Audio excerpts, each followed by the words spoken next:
Hello नमस्कार, मी तृप्ती संदीप प्रसाद. मी Bharti hospital Pune इथे dietitian डिपार्टमेंटची in charge आहे. आजकाल आपण सगळे एक धावती जीवनशैली करतोय, पण ह्या सगळ्या धावपळीमध्ये आपल्या शरीरावर काही ना काहीतरी परिणाम होतोय जो आपल्याला दिसून येत नाहीये. तर हा परिणाम म्हणजे इनडायरेक्टली आपलं मेटाबॉलिझम कुठेतरी अफेक्ट झालेलं आहे.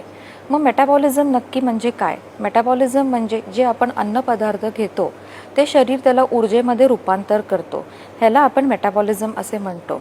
पण आजकाल आपल्या ह्या जीवनशैलीमुळे त्याच्यात काही बदल कसा घडून येतोय, आपण कसं लक्षात घ्यायचं, ह्याची कारणं काय आहेत? तर पहिलं कारण म्हणजे आपली बैठी जीवनशैली जी आजकाल वाढलेली आहे.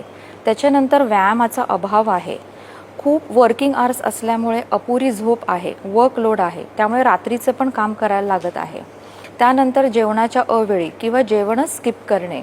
त्यानंतर मानसिक ताण हा सर्वात जास्त कारणीभूत आहे आणि खूप अंतर ठेवणे जेवणामध्ये. आणि काही असे आजार आहेत जसे हायपोथायरॉइड, ज्याच्यामध्ये आपल्या मेटाबॉलिझममध्ये बदल होतो.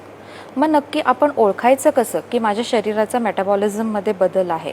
सर्वात पहिली गोष्ट आहे की तुमचं वजन वाढतं. म्हणजे वजन कसं वाढेल की जरी तुम्ही सकस आहार घेत आहात तरी वजनामध्ये तुम्हाला बदल दिसून येतो.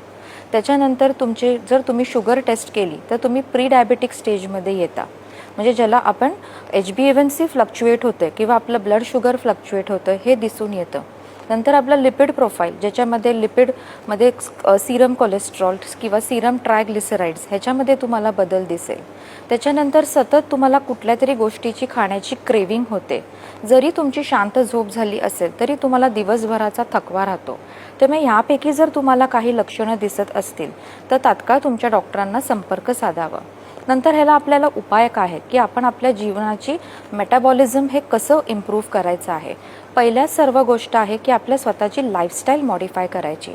मग लाईफस्टाईल मॉडिफिकेशनमध्ये सर्वात पहिली गोष्ट येते की दररोज प्रत्येकाने अर्धा तास कुठल्या ना कुठल्या प्रकारचा त्यांना जमेल तसा व्यायाम करणे.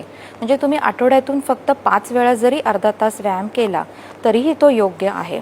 दुसरी गोष्ट आहे की पुरेशी झोप, ज्याला आपण 6 to 7 hours of sound sleep म्हणतो. कारण काय, झोप आणि हार्मोनल बॅलन्स ह्याच्यामध्ये एक खूप स्ट्रॉंग रिलेशन आहे. कारण काय, आपली झोप व्यवस्थित नसेल किंवा आपल्याला मानसिक ताण असेल तरी आपल्या शरीरामध्ये कॉर्टिसॉल जो एक स्ट्रेस हार्मोन आहे त्याचं प्रमाण वाढून तुम्हाला तुमच्या वजनामध्ये आणि बाकीच्या ब्लड रिपोर्ट्समध्ये हा डिफरन्स दिसून येतो. दुसरी सर्वात महत्त्वाची गोष्ट आहे की कधीही नाश्ता स्किप करायचा नाही. कारण काय, नाश्ता किंवा ब्रेकफास्ट हा आपल्या दिवसाची सुरुवातच आहे, ज्याच्यामध्ये आपण आपल्या शरीराची ऊर्जा वाढू शकतो.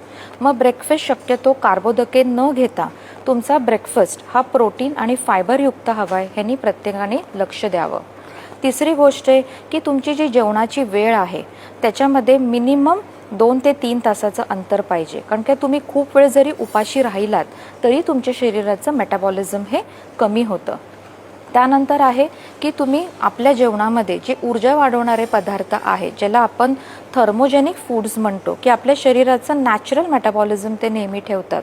जसं तुमचं ओवा आहे, बडीशेप आहे, मेथी दाणे आहेत, ब्लॅक कॉफी आहे किंवा तुमचे प्रोटीनयुक्त आहार आहे, हे सगळं तुमच्या शरीराचं मेटाबॉलिझम दिवसभर चालू ठेवतं. त्यामुळे ह्या जर गोष्टी आपण सगळ्यांनी लक्षात घेतल्या तर आपलं मेटाबॉलिझम चांगलं राहून आपलं आरोग्यही नेहमी चांगलं राहील. त्यामुळे जाताना एक टेक होम मेसेज नेहमी असतो की ईट ब्राईट अँड लिव्ह लाईट.